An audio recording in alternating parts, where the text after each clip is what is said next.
Hello and welcome everyone. I am Sergeant First Class Khan with the Special Operations Recruiting Battalion and the Warrant Officer Recruiting Company out here in Grafenwehr, Germany. I'm joined here today with CW5 Anderson. He is a 350 Fox in the intelligence field. So, sir, without further ado, I'd like to ask you a few questions in reference to your experiences as a warrant officer in your field and how you feel about serving in your warrant officer specialty. Okay. Well, I would tell you, I'd start with the serving as a warrant officer in my specialty. I think it's fantastic to be an intelligence warrant officer. There's nothing like being in the person in the room that gets one-on-one interaction with the commander. Okay, so as a Fox, I get the opportunity to do more one-on-one briefings with the CG here at U.S. Army Europe, and I get to take a host of intelligence from all our single source disciplines, put it together, and really paint the picture of the enemy on the battlefield or the question the commander wants to ask from an intelligence perspective, and then I get to take those questions back to my team and put them out to for RFIs out to answer those questions, so we can come back and continue to get the commander ready, so we can get, as we would say, left a bang, we can get ahead of the enemy. So that's really what I enjoy doing about my job. Lots of course of action developments then. Well, that's the painful part. That's the calculus on the second page. We do all the calculus so we can show the commander the answers on the first page. Correct. So in a span of a normal duty day for a young warrant officer that starts off in your career field, how do those day-to-day responsibilities grow and change over time as their rank grows, sir? Well, I would tell you, we do start off at a basic level, and the interesting thing about it is some people think that, well, you're a warrant officer, so you start your day with coffee, and then you do work, and then you do more coffee, and you do more work. But I would tell you we're soldiers first. So junior warrant officer, they're expected to be out there in formation with their soldiers doing PT, leading from the front, because that's how we recruit. We recruit leaders that are also subject matter experts.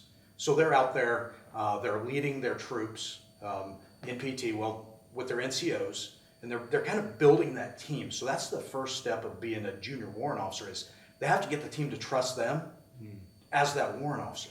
Because recently they were an NCO. So now they've moved to this train the NCOs to train the soldiers. So now they're building, almost from the beginning, a ground up on their foundation, their house. So they're out there, they're building esprit de corps and teamwork with their team. Then they tend to be the doers. Okay, as a senior warrant, I tend to be the one that gets the guidance from the boss and passes it out, and they'll do the work. So they'll take their teams, their mission will be broke down for us, course of action. If it was course of action development, they would take their team, they would task out to their soldiers the bits and pieces of IPB they need to do. They would help in areas that are a little bit more challenging, and then their job is to kind of pull it together and bring it forward. So it's definitely basic building blocks. As a junior warrant officer, we put them at the brigades, where it's a little bit easier. It's challenging because it's a brigade, but it's easier because it's a brigade AO. Sure. And then as we progress, we bring them up into higher levels of command with greater responsibility. Great. That's a lot of great information there. In terms of when someone wants to approach you for a letter of recommendations, what are some of the attributes they should seek to have within themselves? When they come to you to ask for a letter of recommendation, what are the attributes you seek in them? So I would start off by saying I'm the senior intel warrant for the theater. So I have 7 feeder MOSs that will sometimes come to me. So I have to push all the ones that are not Foxes out to my W3s and W4s to write those letters, because I may know what I'm looking for in a warrant officer, but I may not know what I'm looking for in a SIGINT warrant officer or a human warrant officer. But when it comes to Foxes, I'll tell you the first thing I'm looking for: someone that's able to speak publicly, because they're going to be talking to the commander. Someone that has integrity. So as we look at the leadership principles, integrity, as an intel guy, I can't fix a vehicle. I can't cook food. I can't, get the ammunition. My word is my bond. So I look for somebody that's got that integrity. And then I look for somebody that just, if I know them, I'll know when it's right. But as I look for somebody for an interview, I'm looking for that integrity, I'm looking for that forwardness. I'm always watching them. They say that's when you find the best people to recruit, is to see what they do when nobody's watching. And I really look at their leadership qualities, because when we become a U.S. Army warrant officer, we're still leaders. We inside that formation. And now, again, as I said before, we're the subject matter experts. So those are kind of the things I look for. Specifically for the Fox, though, and it's weird because this is my thing, is I look for a person that can go to a brigade and be successful with an infantry commander on the battlefield. If I think you can do that, I'll write your letter. I'm not going to make you do a ton of homework to get there. If I feel that you're capable of doing that, I will write your letter. That's really good advice, sir. In terms of a new candidate that's looking to put in a packet to go into the intelligence field, what advice would you give them as a mentor?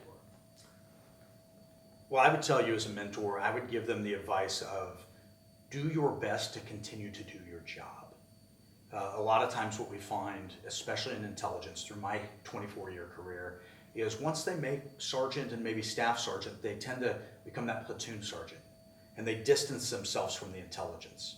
Well, that's absolutely who I don't need in my formation as a W1, is somebody that's distanced themselves from being an intelligence professional. So I would tell them to continue to seek positions to do intelligence.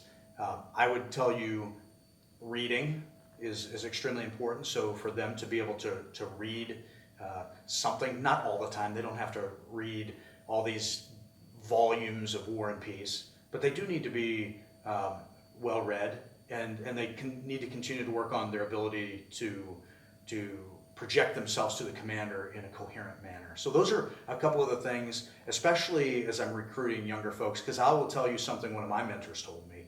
He says, we don't recruit sergeants and staff sergeants. We recruit PFCs and specialists. Okay, and what he meant by is sometimes by the time you're a sergeant or a staff sergeant, you might be kind of set in your ways, and I don't have the ability to mold you in the direction I need to make you into a good Army warrant officer. Is that saying that a sergeant or staff sergeant is not capable? Absolutely not. But as a PFC and specialist, I can mold the direction I need them, so when they're W1, W2, up to W5, they're just more value added to the team. Certainly. Well, thank you so much, Chief Anderson. That's all the questions we have for you today. For those of you listening out there, I would highly encourage you to seek out a career as a 350 Fox, and of course, go warrant now.